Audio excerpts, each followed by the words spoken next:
The intention for the song Hate Rodrigo was to develop a story that YENA as an artist grew resentful of the way Olivia Rodrigo's work is so well received and understood by society. Olivia certainly does not go without criticism in pop culture, but her work is almost universally understood, especially among young people. This dynamic, Olivia's ability to make music and have it be taken seriously, is what YENA is talking about, and what she's grown resentful of in this song's story. Hate Rodrigo isn't, and never was, a direct attack on Olivia Rodrigo's character, but rather the jealousy YENA feels when seeing an artist's work be so well received and taken seriously by so many. YENA wants that for herself. She wants to be able to express herself authentically and be understood and taken seriously for that, but for some reason isn't able to in the same way that Olivia is. What makes this story a sad or tragic irony, and what we as the audience know in retrospect, is that YENA was ultimately right. The basis she had for making this song was entirely justified, as the contents of Hate Rodrigo was almost immediately misunderstood. Most people didn't even look past the surface to give it a chance. The commotion of the title was enough for people to pass judgment. In a lot of ways, YENA wasn't even given the opportunity to prove herself or to make a point. People either weren't willing to take her seriously as an artist, disagreed with how the message was presented, or likely a mixture of both. Hate Rodrigo doesn't even touch on who Olivia Rodrigo is as a person, but rather what she's been able to accomplish. YENA looks up to her as an artist, both musically and stylistically, and as YENA develops herself as an artist, the relationship she has with Olivia has begun to sour. A lot of what Olivia is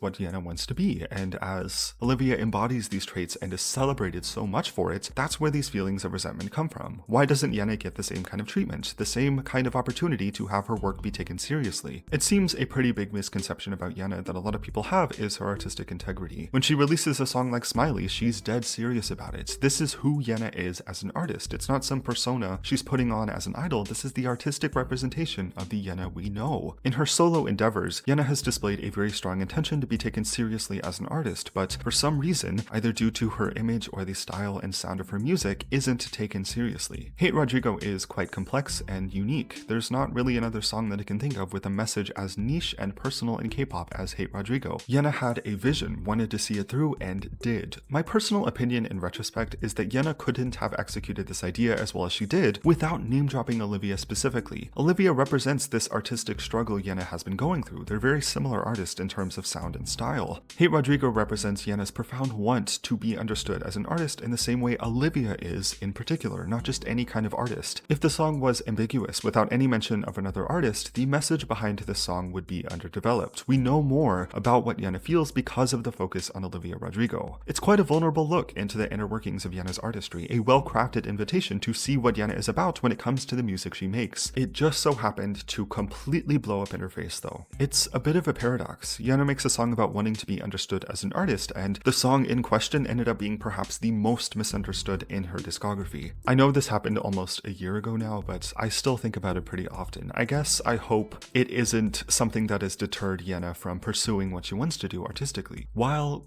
definitely controversial, Hate Rodrigo did bring something very unique to K-pop in 2023. It also established a pretty strong dimension to YENA as an artist for those who were willing to give the song's narrative a chance. The song clearly showcases that YENA doesn't actually hate Olivia Rodrigo in any way. The damage is done, however, and I suppose my wish in retrospect is that YENA doesn't feel discouraged from expressing herself fully and making and writing songs that she wants to make.